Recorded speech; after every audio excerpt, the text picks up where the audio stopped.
એક બાટલી હાલવાની છે. બાટલી ની ચો તું વાત કરી છે? એટલે આ બાટલો આલે ને એ તો ફોડી નાખશો તને કહું હું. અરે મને વિશ્વાસ છે અને હારી કોમ તમારે જેવું કોઈ કરીએ નહીં કે આ મુજ કર્યો પણ એ હોમેલા માણસનો ઓક ગુનો શું છે એ મને કે હેટ. અરે દાદા ઓ ગુનાની કેવો વાત જ આવે છે. હું તમને મોણા બતાવી દઉં, તમારે ખાલી ઉઠાઈ લેવાનો છે. એટલે તને ખબર ના હોય તો કહી દઉં કે આ ચક્કુ દાદો છે ને હવે મેટર જોઈને વગર મેટરમાં પડતા નહીં. એટલે મેટરમાં કેવું છે ખબર છે? હે. એક ધણીએ 2 વર્ષ પહેલા મને 50,000 રૂપિયા ઉછીના આલ્યા હતા અને હવે પાછા માંગે છે.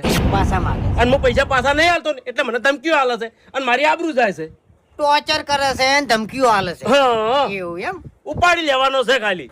એટલે એને ઉપાડી લેવાનો છે. હા મારા 50,000 રૂપિયા માગતો બંધ થવો જોવે. એ વાત સાચી તો થઈ જાહે. અરે પણ ચક્કુ દાદા પણ મારી વાત બદલું તું જો